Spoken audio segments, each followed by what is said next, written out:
Bom, nós vamos falar hoje sobre pureza. Quando a gente fala em pureza, vocês pensam no quê? Santidade. Hã? Coisa pura. Coisa pura. O que mais? Limpeza.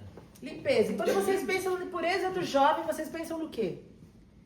Vocês pensam no quê? Vocês já pensaram? Eu quero que vocês falem o que vocês pensaram. Sexualmente. O que mais? Inocência. Só isso mesmo que ela falou, e inocência. O que mais? Jeito. Sinceridade. E é sobre isso que a gente vai falar, sobre sinceridade, sobre sexualidade, sobre moralidade, porque apesar de ser um tabu muito grande, é na verdade um dos maiores dramas, um dos maiores problemas que a gente encontra hoje, mais do que antigamente. Porque como a gente estava falando no começo, a gente está recebendo uma avalanche, uma sobrecarga de informações e de influências, e o mundo nunca teve tão sexualizado, hipersexualizado como é hoje. No meu tempo era o início da liberação, da censura, dos comerciais, dos filmes. Então você tinha um acesso a todo tipo de pornografia com muita dificuldade. Os meninos que queriam alguma informação tinham que pedir para um maior. Sempre tinha um otário de 18 anos que ia na banca, juntava as moedas de todo mundo. E aí se dividia aquela revista por não sei quantas pessoas e não era um acesso fácil. Era algo, inclusive, bastante complicado. Isso mudou muito na última geração. Isso, a rede social, a invasão de toda a liberalidade sexual invadiram as séries, os filmes. Tinham cinemas específicos se as pessoas quisessem ver filmes. Hoje em dia, qualquer filme que você vai ver, você se defronta com coisas que talvez você nem se interessasse, porque é a verdade, a realidade da nossa sociedade hoje. Então nós estamos tendo embates não só no campo pessoal, dos nossos instintos, da nossa vida, da nossa natureza, das coisas que fazem parte do nosso corpo, mas a gente tem a influência de toda essa gama, de toda essa orquestra, como a gente falava, para que a nossa vida, a nossa visão, inclusive a nossa visão da sexualidade seja distorcida e seja pervertida. Então é muito importante quando a gente se depara com um texto como esse que a gente fale sobre coisas importantes que a gente precisa falar e que nem sempre a gente tem a oportunidade de falar. Porque quando a gente fala em sexo, a gente divide em muitas pessoas, naqueles que não fazem, mas gostariam de fazer, naqueles que fazem e acham que estão certo fazer, naqueles que não fazem porque não têm oportunidade de fazer, e naqueles que não fazem porque têm uma convicção do porquê não fazer. E todos nós, de alguma maneira, nos encaixamos dentro de uma realidade como essa. E a gente precisa entender o que isso pode afetar a nossa vida espiritual.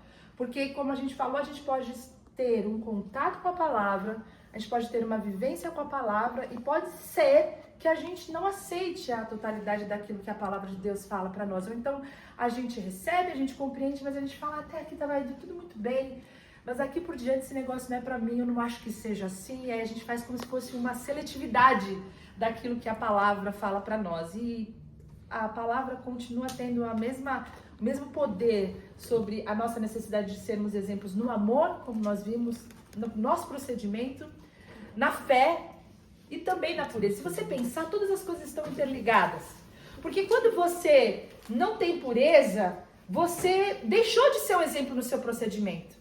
Quando você não tem pureza, quando seu coração está cheio de imoralidade, você já está objetificando pessoas, com certeza você está deixando de viver um verdadeiro amor. E eu nem estou falando do amor eros, do amor de um casal. É do amor de pessoa, de cristão. Você está usando pessoas, você está olhando para a pessoa sem respeitar, sem honrar, sem perceber que você pode ter uma relação de entrega, de honra, de respeito. Então isso quebra e você perdeu a sua fé e a sua expectativa. Porque se você não entende que você pode esperar e que existe um tempo de Deus para todas as coisas, é porque a sua fé também já se foi há muito tempo. Então quando a gente se depara sobre as questões da pureza, a gente percebe que todas as coisas estão interligadas. E é dentro disso que eu queria falar com vocês. Porque um dos maiores desafios, além daquilo que está do lado de fora, é o que está do lado de dentro. Porque Deus fez o homem com desejos e com impulsos. E aí a gente tem duas vertentes teológicas que poderíamos falar de muitas maneiras aqui, mas eu vou simplificar. Tem gente que acha que o desejo é ruim. Se você desejar, você já pecou. E tem uma outra visão que fala que o desejo em si, ele não é ruim. Ele é ruim quando você não sabe o que você vai fazer com ele.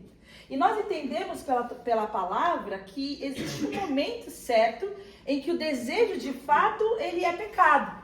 E onde a gente acha essas questões sobre ser pecado ou não, sobre em que momento que o desejo é pecado, para que a gente possa entender em que momento que eu preciso ser exemplo, em que momento que Deus quer tocar o meu coração, aonde na minha trajetória eu preciso ser puro. Será que eu posso ser puro só daqui para fora? Ou se a pureza começa no meu coração e na minha mente? Eu quero pedir que vocês me ajudem a ler dois textos. Primeiro é Mateus 5, 28 e depois a gente vai ler Tiago 1, 14 e 15. Vamos lá? Quem achou Mateus 5, 28? Eu tô em Tiago aqui, tá? Beleza. Mateus 5, 28. Mas eu digo, qualquer que olhar para uma mulher e desejá-la, já cometeu adultério com ela em seu coração. O meu diz assim, na minha versão: qualquer que olhar para uma mulher com intenção impura. Do de vocês fala como? Que está, Vini? Qualquer um que olhar para uma mulher e desejá-la. E desejá-la. E o meu fala, ele destrincha esse desejo. Ele fala que esse desejo, na verdade, é uma intenção impura. Porque o desejo em si é bom. Agora eu pergunto para você, que tipo de coração, de pensamento que tem uma pessoa que só de olhar para outra, ela já tem uma intenção impura? Você entende que não é sobre a pessoa, é sobre a intenção, é sobre o coração, sobre o que está lá dentro do coração? Porque você olhar e você achar uma pessoa bonita e você ter essa visão, isso não tem nenhuma impureza nisso. As pessoas, elas têm padrões estéticos. Inclusive tem gente que acha o mais gordinho mais bonito, o outro acha o mais sarado mais bonito, o outro acha o bem magrinho mais bonito. Então, é a estética e a gente tem o direito de ter essa estética, essa percepção estética. Mas isso não tem nada a ver com um desejo de uma intenção impura. E aqui que Jesus fala, olha, se você olha para uma pessoa como se ela fosse um objeto, que ela é apta para poder satisfazer os seus desejos, e essa é a intenção impura, então você já pecou, você já adulterou com ela. No seu coração, você já transgrediu a lei. A lei, ela não começa, a imoralidade não começa com os seus atos exteriores, ela começa no seu coração. Mas Tiago vai falar um pouco mais sobre isso no versículo 14 e 15 do capítulo 1. Lê pra mim, Leonardo, por favor. Leonardo. Cada um, porém, é tentado pelo seu próprio desejo, sendo por este arrastado e seduzido. Então, esse desejo, tendo sido concebido, dá a luz ao pecado, e o pecado, uma vez consumado, gera morte. Então, todo mundo tem seus desejos. Mas Tiago vai falar o seguinte: existe um processo entre desejo e pecado. Você pode olhar, você pode desejar sem que essa intenção seja impura. Você pode olhar e você pode ser surpreendido com uma intenção impura. Mas o pecado começa quando você agasalha aquele negócio. Quando você abraça aquela ideia. Quando você dá vazão àqueles pensamentos e o texto fala, isso vai te atrair, porque cobiça e desejo é a mesma coisa, ok? Se você está lendo em outra versão, cobiça é igual a desejo. Ele vai atrair, ele vai seduzir, e aí que ele vai dar luz ao pecado. Então existe um processo. Nem todo o pensamento, nem todo o desejo é pecado. Nem todo o desejo que você vai sentir, ele é imoral. Mas a partir do momento que você agasalha e você dá vazão a eles, aí sim você vai se ver livre da pureza. E você tem, diante dos seus desejos, duas opções. Ou você rejeita aquele pensamento, ou você abraça, ou você acolhe, ou você alimenta aquele pensamento. Tem uma frase muito conhecida de Martinho Lutero, não sei se todos vocês já conhecem, e ela fala o seguinte: você não pode impedir que os pássaros voem sobre a sua cabeça, mas pode impedir que façam ninho nela. Então, a psicologia vai falar que são pensamentos intrusivos. Você tem alguns, às vezes, você fala, que isso que eu pensei, uou! Aí você manda aquilo embora, você fala, que isso? Isso vem nos piores momentos, com as piores pessoas, mas ok, passou. O problema acontece quando você agasalha aquilo, você começa a alimentar aquilo. E aquilo começa a fazer parte dos seus sonhos, aquilo começa a fazer parte das suas fantasias. Então, se a gente olhar na linha do pecado e você perguntar, então me fala, onde que começa o pecado? Onde que começa a imoralidade sexual? A gente pode dividir em duas situações do que é pecado e do que não é pecado. Não é pecado ser tentado. Não é pecado que em algum momento, quando você tem uma fragilidade, ou num dia em que você está mais suscetível, num dia que você está mais sensível, você esteja sendo fortemente tentado. Jesus foi tentado, as tentações acontecem. Nós somos tentados, além da área sexual, em muitas outras áreas, e nós estamos suscetíveis a isso. Por causa das investidas do mal, por causa do nosso meio, que é o mundo, e por causa da nossa natureza, que são os nossos desejos. São 3 pilares que nos levam ao pecado: o diabo, o mundo e o nosso eu, nós mesmos. Então a gente está aqui para ser tentado. O que não é pecado é quando a gente tem uma atração sexual dentro da criação de Deus. Então é super natural que um namorado e uma namorada tenham uma atração. É natural. Porque se vocês não têm atração, é bom vocês procurarem outra pessoa, porque vocês vão precisar dessa atração um dia. É natural que isso aconteça. É saudável que isso aconteça. É saudável que você perceba que aquela pessoa é bonita, que ela gabarita todos os seus padrões, fala, mas olha, é alto, é cheiroso, é normal isso, ok? Não tem problema. Você sentir uma atração, um impulso, ainda que você não esteja desejando, como esses intrusivos, também acontece. O que é pecado é quando você alimenta esses desejos como uma fantasia e você cultiva algo que é ilícito. O que é pecado é quando você consente internamente com esses pensamentos que você deveria rejeitar, que você deveria, esses passarinhos que você deveria mandar embora. O que é errado é quando você olha para alguém e aquilo se torna uma intenção impura, em frações de segundo, e depois você vai e continua olhando para alimentar esses pensamentos sexuais. E aí você começa a ter a fantasia. E quantas pessoas que se perdem nisso? Porque elas não fazem, elas não têm a prática, mas na mente delas, elas passam quantas horas? Elas passam quanto tempo do dia? Desejando e alimentando todo aquele tipo de moralidade, às vezes muito mais até do que ela faria efetivamente. Então, a gente está dentro de uma situação que é subjetiva, se é que a gente pode dizer assim, porque não é um tipo de pecado material que se vê, mas é algo que está dentro do coração. E o que contamina o homem é o que está no coração.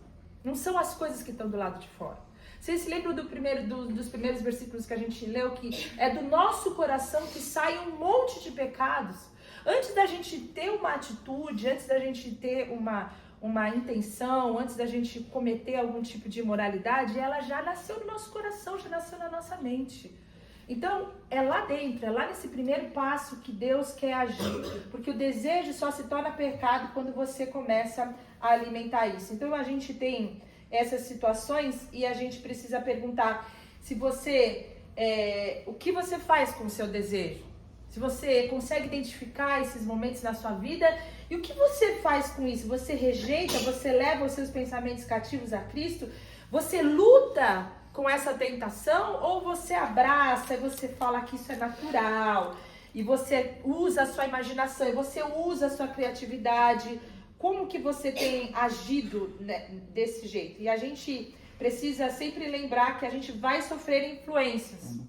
Por mais que a gente ache que a gente está com a mente blindada, com o nosso coração blindado, às vezes é um filme, às vezes é uma série, às vezes é uma mensagem, às vezes é um grupo, às vezes é alguma coisa que vem como um gatilho no seu coração e aquilo é suficiente para que você possa começar com um tipo de impureza que você vai só se afundar, né? Então, nunca foi tão fácil a gente esconder os nossos pecados, porque a gente vive num ambiente onde você tem a cultura do eu, você tem esse reinado do eu, você vive a apologia do prazer, as pessoas buscam o prazer a qualquer custo. E quando a gente tem essa realidade, quando a gente vive isso, a gente tem que entender que Deus quer que a gente viva em santidade. Ninguém despreze o fato de você ser jovem. Ninguém despreza o fato de você ter todas as tentações que às vezes uma pessoa mais madura não vai ter, porque ela vai saber lidar melhor com os sentimentos e com os impulsos dela. Porque mesmo no meio das suas tentações, mesmo no meio das suas carências, mesmo no meio de todas as invasões que vocês recebem o tempo todo, Deus tem chamado a gente, Deus tem chamado a todos os jovens para que a gente possa viver em pureza. Deus tem chamado a gente não para seguir o nosso coração, não para viver os nossos desejos, mas para a gente viver em santidade, ser uma referência e ser uma influência. E o que é a pureza, então?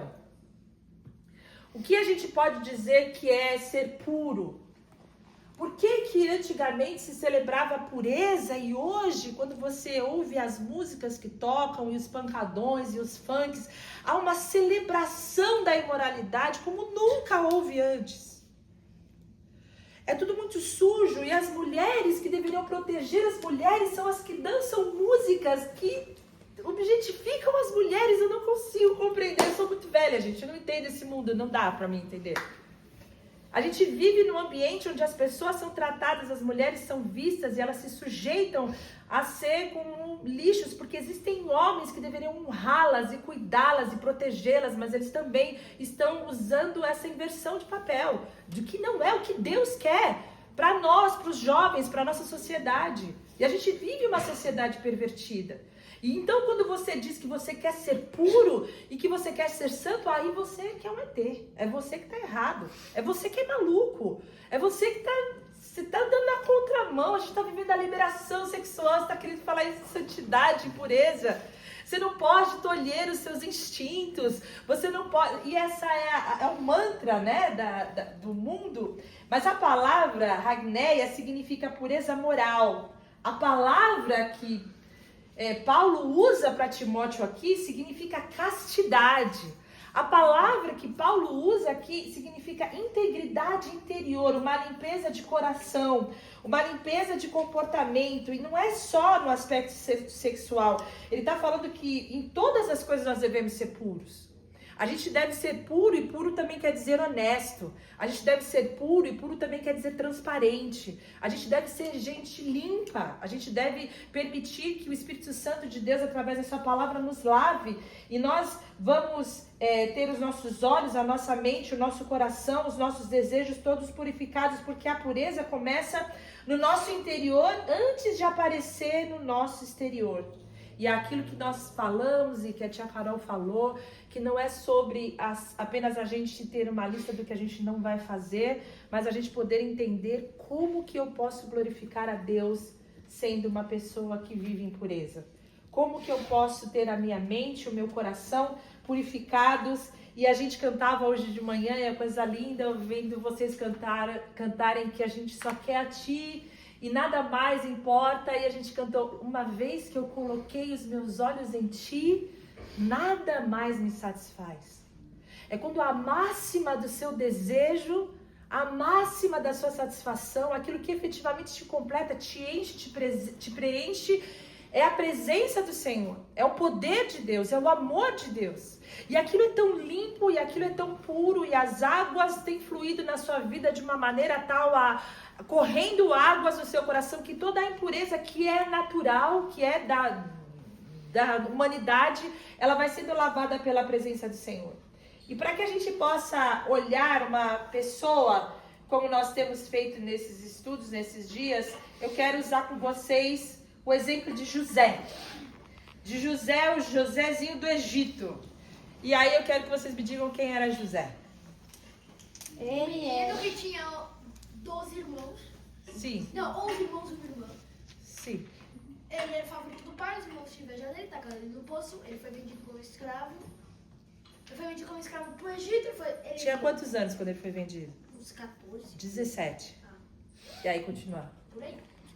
Aí ele foi como escravo por um chefe egípcio. Aí ele viu que ele trabalhava bem e colocou ele como chefe. Vou contar essa parte da história. Beleza, é isso aí mesmo. Ele era um jovem, 17 anos.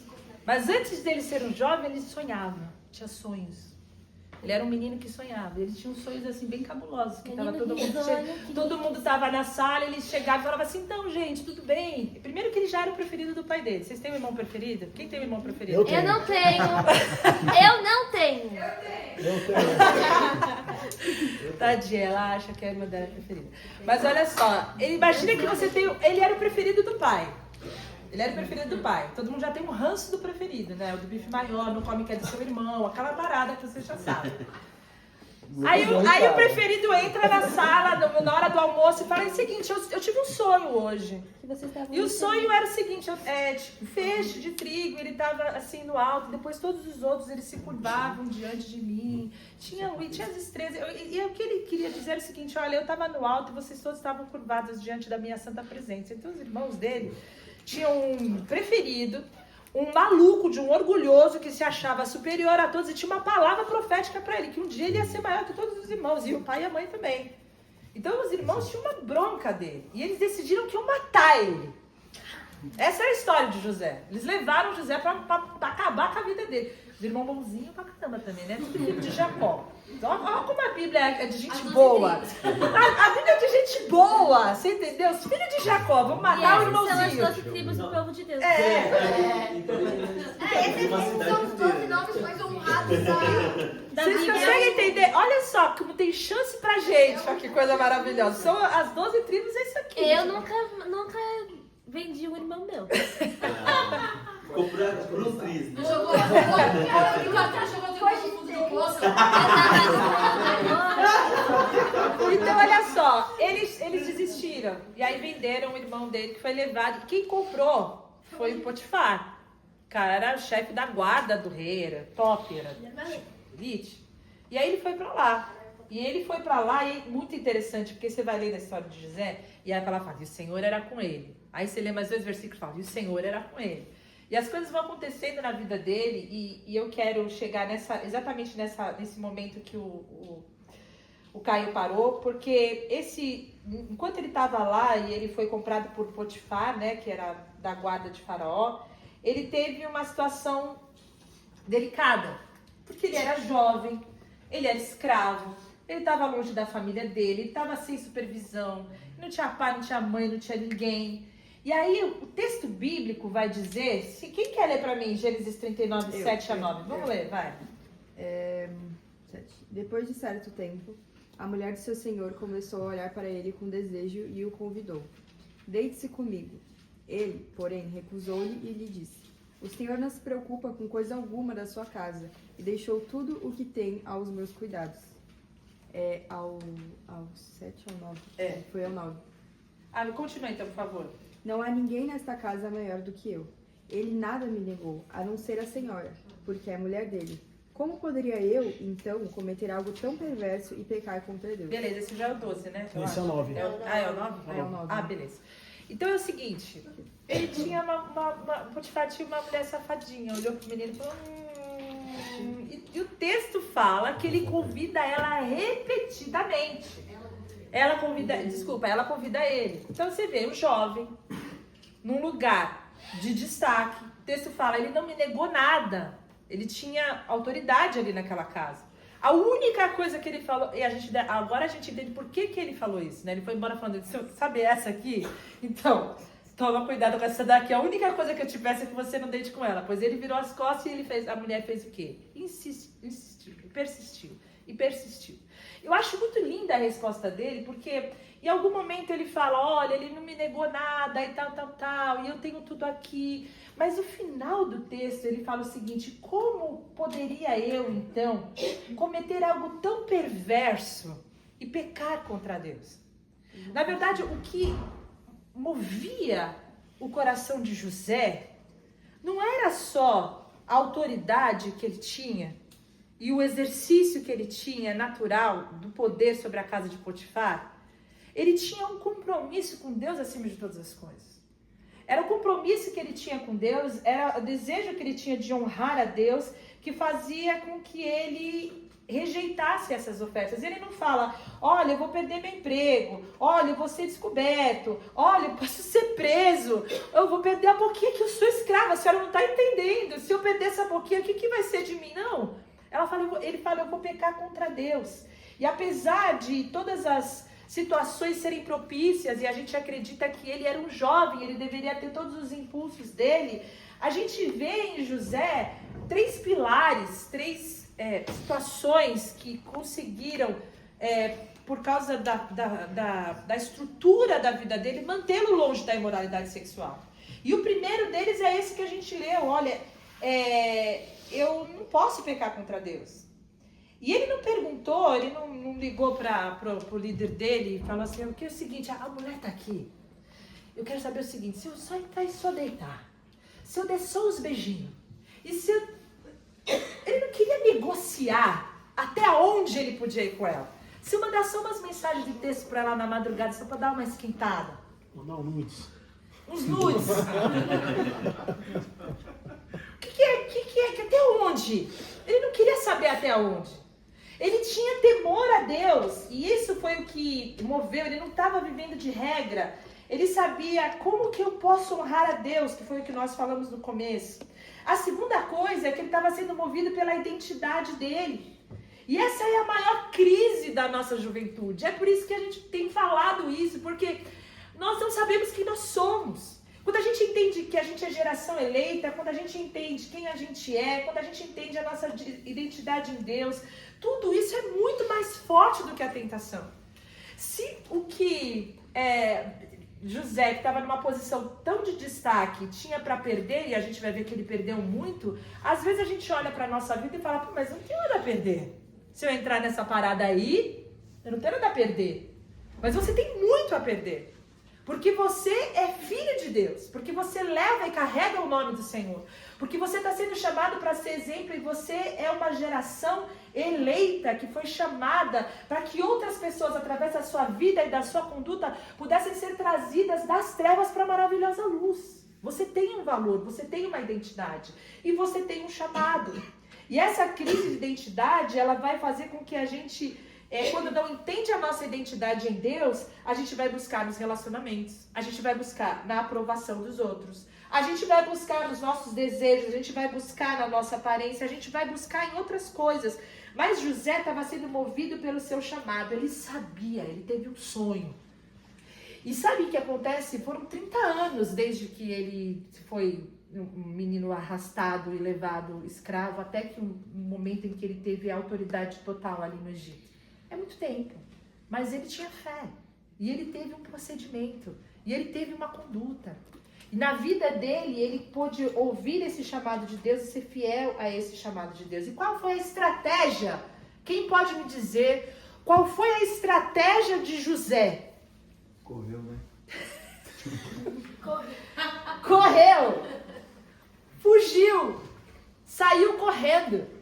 E fugir é uma decisão estratégica. E fugir, o texto fala que ele deixou a roupa nas mãos dela e fugiu. Você vê que o bagulho ele andou um pouquinho mais do que a intenção ali. Porque a roupa dele já ficou na mão dela, mas ele saiu correndo.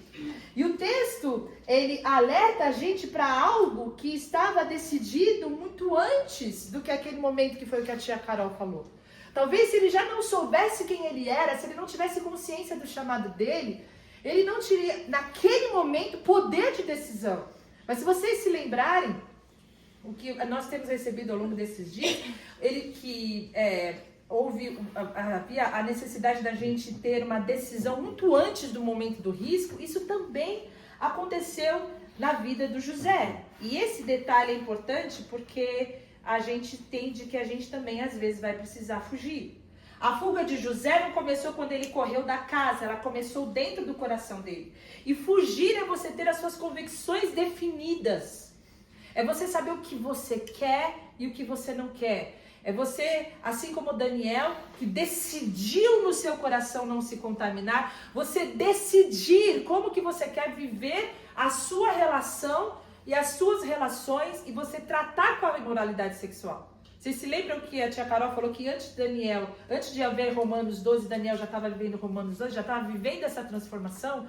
A gente vê na vida de José a mesma coisa. Ele tinha uma decisão no coração dele. E aí eu me pego numa situação muito prática, né?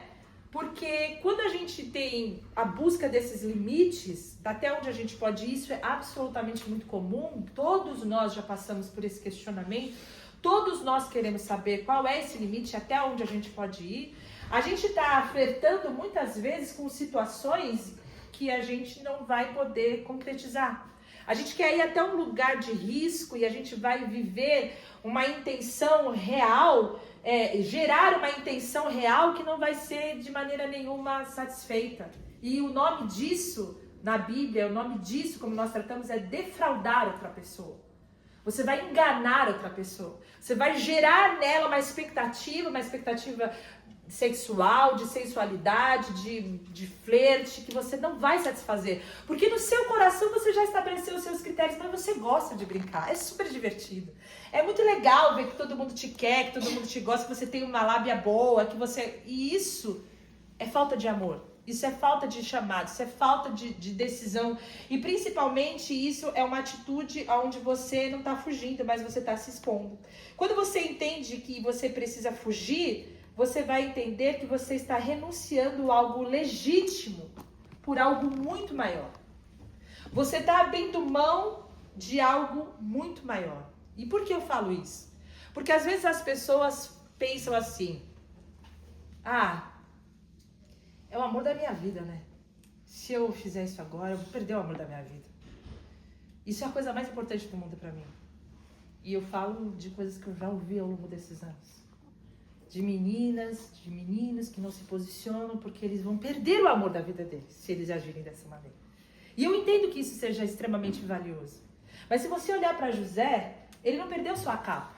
Porque por causa disso ele perdeu a posição, ele perdeu a reputação, mas ele perdeu a capa e preservou o caráter. Ele estava disposto a falar não e sofrer todas as consequências do não dele, porque depois ela inventou uma mentira, né? Na história, no resto da história, ela gritou e aquela coisa toda da Maria da Penha que vocês já sabem lá. Ela fez tudo aquele negócio.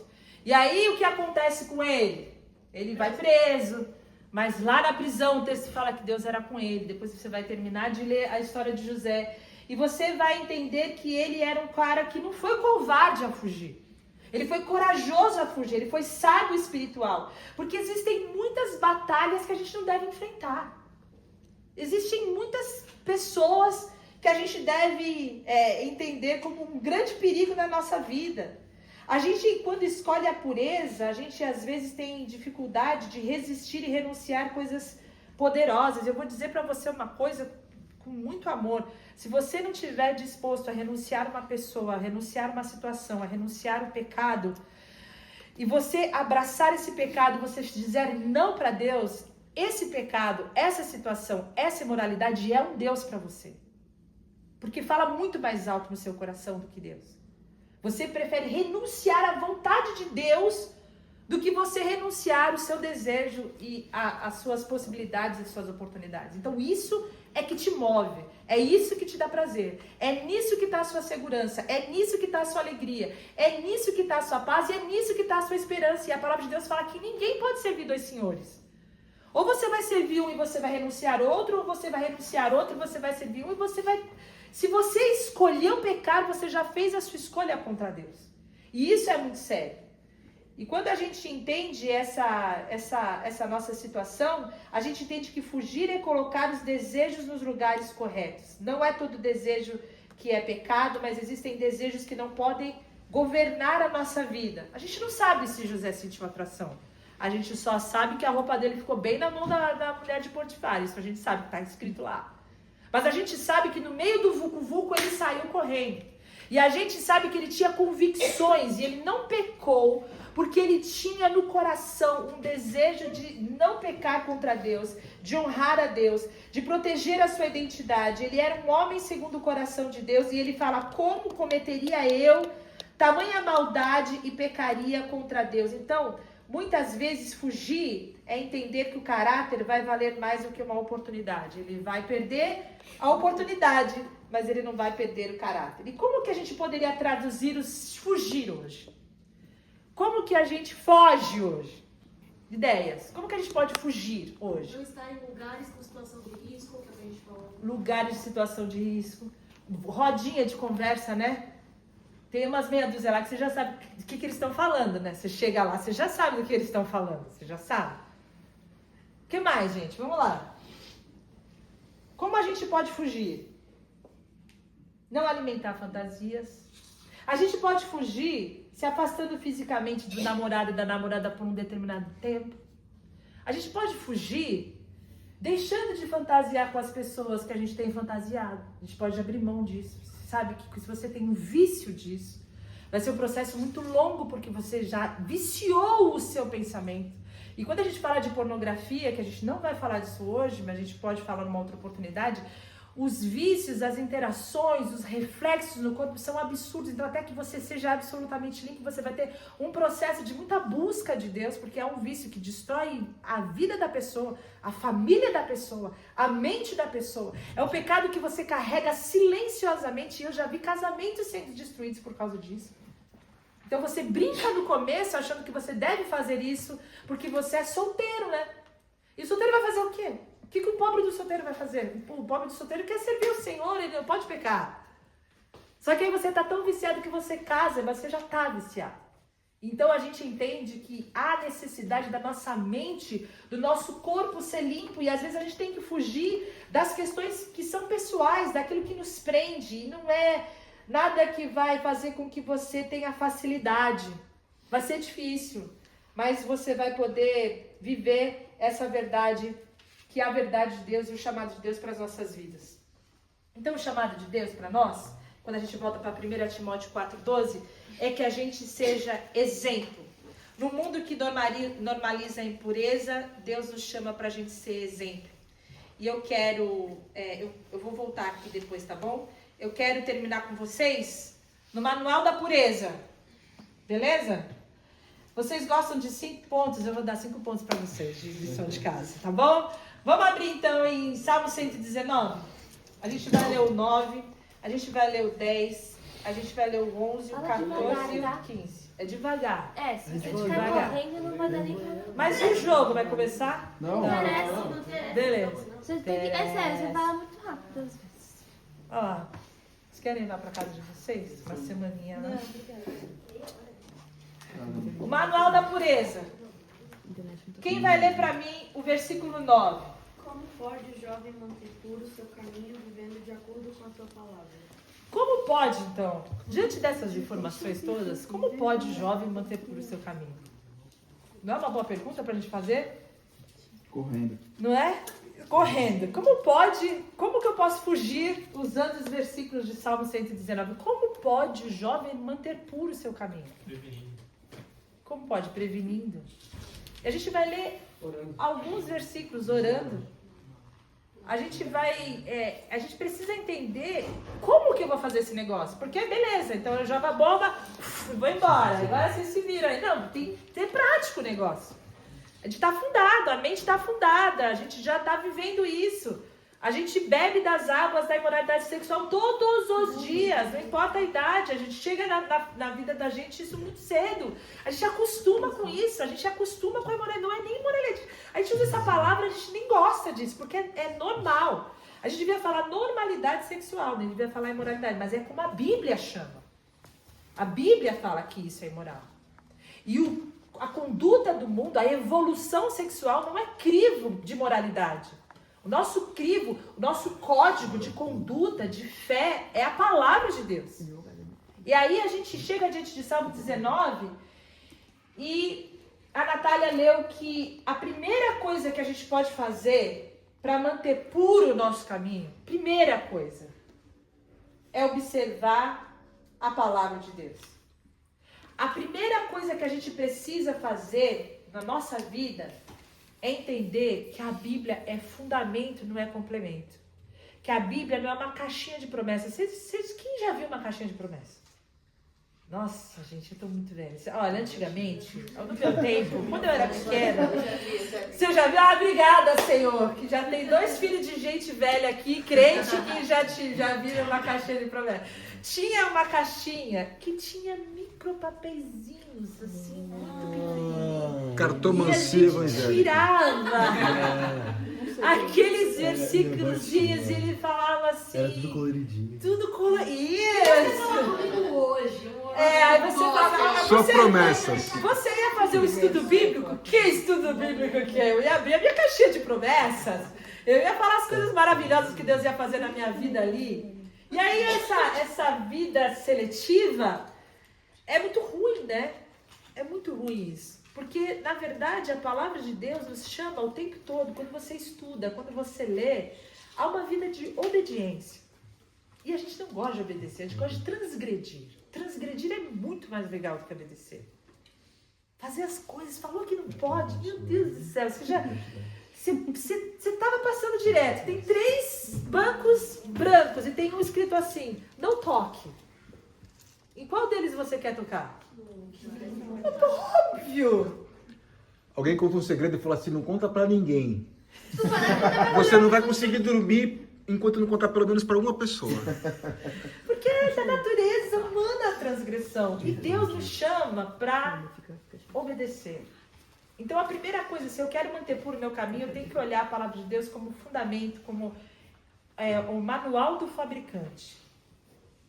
Sabe? Manual da casa. Quem é o manual da casa? Olha lá. Entendeu? Tem sempre uma advogada para ler o manual, para ler o contrato, para poder fazer o negócio que deve fazer. Mas o manual da casa estava ali. O manual da casa estava dizendo que quem tirou a tesoura dali de cima devia ter deixado lá, não podia ter sumido com a tesoura. Entendeu? Mas não está dizendo isso, não. Mas ele está dizendo que era tudo 110, o povo tudo plugando, tudo 220, mas está escrito lá no manual da casa. Entendeu? Tem várias coisas, mas a gente não quer ler o manual, a gente quer fazer as coisas que a gente acha que é o bom. E na vida, a gente tem o manual do fabricante. Deus deixou pra gente como a gente deve se portar, como a gente deve amar, como a gente deve perdoar, como a gente deve lidar no trabalho, como a gente deve lidar com as pessoas muito chatas, muito ruins, tá tudo lá. Mas o que a gente faz? A gente sobe com a tesoura, entendeu? É o que a gente faz. A gente vive a vida subindo com a tesoura e a gente precisa aprender a obedecer. A segunda coisa, versículo 10. Eu te busco de todo o coração. Não permitas que eu me desvie dos teus mandamentos. Eu te busco de todo o meu coração. E quando a gente entende que a pureza ela não é só falta de regras, a gente entende que a falta de pureza é falta de busca. A falta de pureza é falta de contato. A falta de pureza é falta de relacionamento. Gente, quanto mais a gente se afasta de Deus, mais suscetível a gente fica de pecar. A gente sai daqui, fica uma semana sem orar, a gente tá igualzinho a gente estava, como a gente estava antes. Não tem fórmula mágica, gente. Não tem nada. Se tivesse, a gente ia contar. Não tem. É pessoal. É dia a dia. É você e o Senhor. É busca contínua. É diário. É o tempo todo você entendendo que você precisa buscar Deus e fugir do pecado. E cada vez que você fugir do pecado, você tem que correr para Deus. E você viver essa vida não só buscando de todo o coração, mas pedindo para Deus, por favor, me ajuda a não pecar. Por favor, não me deixa solta. Por favor, eu preciso de Ti. E aí a gente vai para a terceira situação. Alguém lê o versículo 11. Guarda tua palavra no meu coração para não pecar contra Ti. Eu acho lindo demais esse versículo.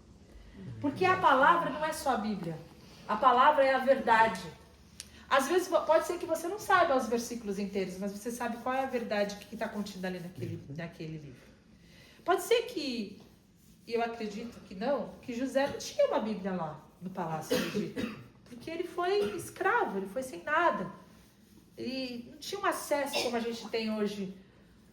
A gente tem Bíblia de papel, a gente tem Bíblia no celular, a gente tem Bíblia no computador, a gente tem várias versões, a gente pode fazer um estudo bíblico só comparando as versões. Você tem acesso a estudos de comentário, versículo por versículo. Se você quiser estudar a palavra, você pode estudar a palavra.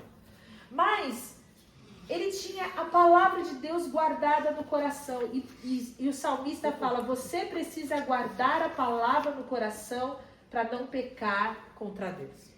E eu quero dizer uma coisa muito importante para vocês. Se a palavra de Deus estiver cheia no coração de vocês e a mente de vocês, não vai ter espaço para pornografia.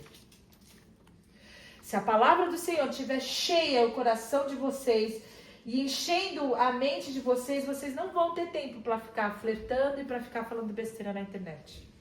Se a palavra de Deus encher, e a palavra de Deus, eu gosto dessa expressão, é munição, é repertório, porque você vai dar espada para o Espírito, porque a palavra de Deus fala que a Bíblia, a palavra, é a espada do Espírito. O Espírito Santo vai lutar através da palavra para que a sua vida seja preservada íntegra. Só que a quantidade de palavra vai dar no teu coração é um canivetinho, desse da lapinha, assim, que não afugenta nem a primeira tentação que aparecer. Encha o seu coração da palavra de Deus, guarde a palavra de Deus no seu coração, para que a espada do Espírito, que é a palavra de Deus, possa fazer que você seja preservado e não peque contra Deus. Então, você vai ter um coração que obedece, você vai ter uma vida de busca, você vai ter a munição para vencer as tentações, que é a palavra de Deus. E o versículo 14, alguém lê para mim. Regozijo-me em seguir os teus testemunhos, como o que me regozija com grandes riquezas. Eu tenho mais prazer nos teus testemunhos, se a gente pudesse traduzir, do que em qualquer outra riqueza. E tirar o prazer por nada, eu troco o prazer por nada. Dificilmente vocês vão conseguir fazer essa troca. Mas quando vocês tiverem mais prazer no Senhor, mais satisfação, mais preenchido o coração de vocês em Deus, na vontade de Deus, na presença de Deus, na verdade de Deus, naquilo que Deus está fazendo, vai ser muito mais fácil vocês resistirem ao pecado. O prazer, está escrito aqui, eu escrevi aqui, o prazer não é derrotado pela obrigação, mas ele é derrotado por um prazer maior, e a santidade é dizer sim a algo infinitamente melhor. Esse mesmo salmista falava, eu tenho prazer na tua lei, e eu medito, que a gente já vai chegar lá, nela de dia e de noite, eu tenho prazer, eu amo a tua palavra, eu amo a tua presença, eu amo o relacionamento que a gente tem. Quando você ama muito alguém, você quer estar muito perto dessa pessoa, você vai fazer algo que você sabe que vai ofendê-la de uma forma muito profunda e que ela vai querer ficar bem longe de você? Não. Você não faz isso, né? E por que a gente faz isso com Deus? Ou a gente conta, ou a gente aposta somente na graça, a gente acaba vivendo no pecado e a gente esquece e vive uma desgraça, ou então a gente não ama Deus como a gente deveria amar. E a última coisa, então, é essa batalha mental. São as nossas meditações, é o que vai ocupar a nossa mente. E isso está no versículo 15, alguém lê para mim, por favor. Meditarei nos teus preceitos e darei atenção às tuas veredas. Eu vou encher a minha mente com a tua palavra. Eu vou meditar. Eu vou pensar. O salmista fala, eu vou fazer isso de dia e de noite. E aí Filipenses fala, olha, é o seguinte, tudo que é bom, tudo que é agradável, tudo que é de boa fama, se tem algum louvor nisso, se é uma coisa justa, se é uma coisa honesta, então é isso que deve encher os seus pensamentos. E aí você pode se perguntar, o que tem enchido os meus pensamentos? Será que é isso? Será que no meu momento que eu tô de boa, que eu tô parada ali, que eu tenho pensado, eu tenho meditado, eu tenho exercitado as verdades da palavra no meu coração? Será que meu coração, ele tá tão cheio, a minha mente tá tão cheia da verdade que eu tô tendo a capacidade pelo Espírito Santo de vencer? Porque a primeira batalha da pureza é vencida na nossa mente. Primeira. É aqui dentro, no seu coração, que você vai vencer. Nas suas intenções. Porque é do coração. A sua primeira fala, sua primeira linha, seu primeiro texto, a primeira coisa que você vai mandar, primeiro contato, tudo começa daqui da batalha que você vai travar na sua mente. Então, Deus chama a gente para uma decisão de pureza. Pode ser que você não goste disso que você está ouvindo, ou que você não ligue. Você já ouviu muito isso. E aí vai chegar um dia, vai chegar um momento, então você vai poder viver isso. E eu creio, amém, que esse dia chegue. Mas se você vive uma vida dessa maneira, seletiva, você tem uma seletividade na palavra e no seu relacionamento com Deus, eu estava pensando que é quando a gente está chegando perto de casa e a gente está vindo de uma viagem e o GPS continua falando. Vocês já passaram por isso? Você está vindo numa viagem que você tinha que ouvir. Se você não ouvisse, chegando... E você, a partir dali, você já sabe o caminho. E aí ele fica assim, vire à direita, em 300 metros. Eu não vou virar em 300, eu não quero ir por aqui. Em 300 metros, e você não vai em 300 metros. E você chegou no momento em que você já não está mais sendo guiado pelo GPS, você está fazendo o que você quer. E tem gente que vai com Deus até aqui no estudo. Senhor, me guia, me dá direção, não sei o quê. No trabalho, Senhor, eu preciso de um trabalho, eu preciso de não sei o quê. No relacionamento familiar, Senhor, me ajuda, tá? Mas aí chega nessa área e fala, eu já sei, 300 metros eu não vou virar. Vai dar 300 metros e eu vou continuar seguindo reto, eu não vou virar. Eu não quero ir por esse caminho.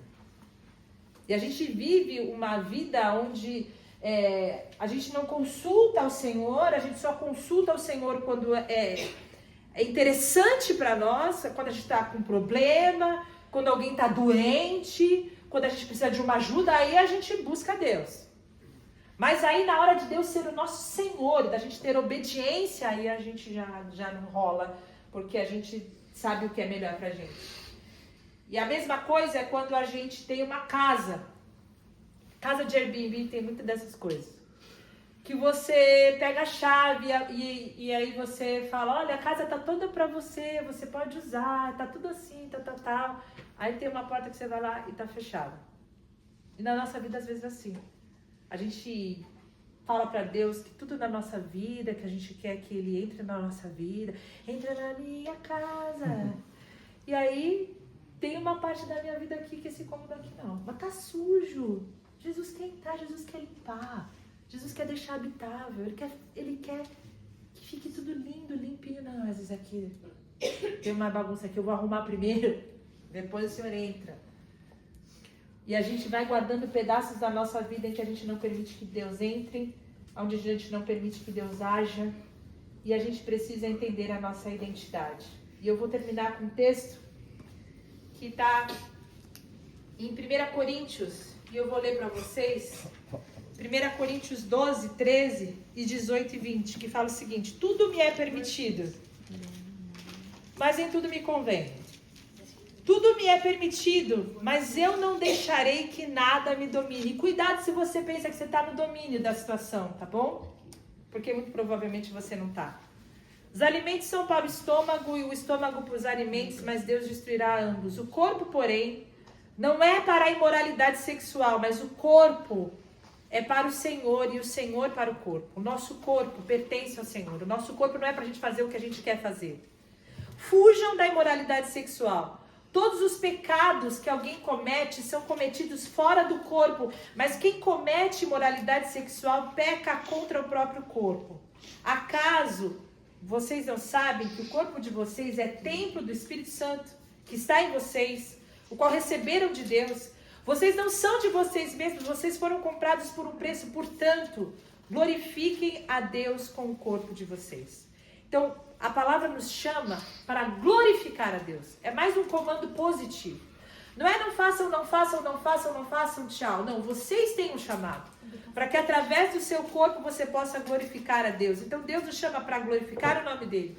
Para a gente não ser dominado, para a gente não ser escravo dos nossos desejos. A gente foi chamado para ser exemplo, para influenciar. E pode ser que o Espírito Santo, no decorrer desse tempo que nós temos juntos, tenha falado sobre coisas que precisam ser entregues. Coisas que precisam ser curadas. Lugares, portas, pequenos quartos escuros da sua vida que precisam ser abertos para que a luz de Jesus invada. Os pecados ocultos, hábitos que ninguém conhece, conversas que não glorificam a Deus, conteúdos que você consome em segredo, relacionamentos que estão conduzindo você para longe da vontade de Deus, prática que você já normalizou, mas que Deus está confrontando você hoje, pornografia, imoralidade, conversas, mensagens impróprias, conteúdos sensuais que alimentam a sua mente, fantasias cultivadas em segredo, relacionamentos que você está lá só pela impureza, o uso do corpo de alguém para satisfação pessoal, pode ser que ninguém saiba, mas Deus sabe. E o chamado de Deus é que você foi chamado para ser exemplo. Você foi chamado para refletir Cristo. E ninguém foi chamado para ser escravo dos seus desejos. Então você pode fugir. Você pode deixar a capa. Você pode deixar o pecado. Você pode deixar a culpa. E o chamado de Deus para nós é que a gente possa escolher ser santo. Escolher ser puro. Escolher É um chamado para que você decida. Não é só um comando para obediência, porque Deus gosta de ser honrado. Deus gosta de ser adorado. E quando você faz uma decisão de entrega, você faz uma decisão de confissão, você faz uma decisão de arrependimento, você está honrando a vontade de Deus maior do que a sua. E isso é a verdadeira adoração. E a palavra de Deus fala que Deus procura adoradores que adoram em espírito e em verdade. A adoração não é música. Quando o povo subia para adorar, eles subiam para sacrificar, para que o sangue derramado dos cordeiros pudessem perdoar os pecados. Era isso que era o momento da adoração.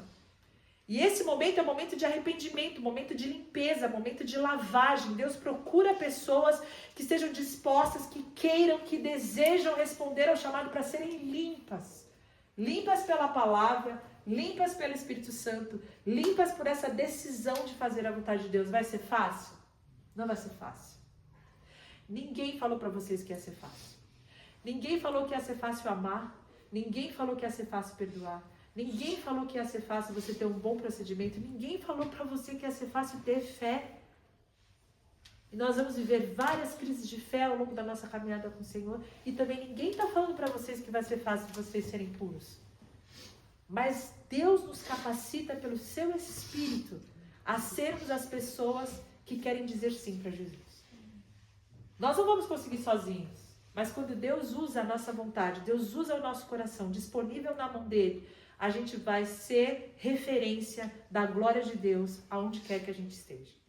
Se você quer ser essa referência, se você tem esse desejo diante de Deus de ser puro, de ser santo, de que a sua mente, de que os seus relacionamentos, de que a sua vida, de que as suas práticas, de que as suas escolhas sejam feitas de acordo com a vontade de Deus, eu queria que você orasse primeiro, antes da gente orar por você.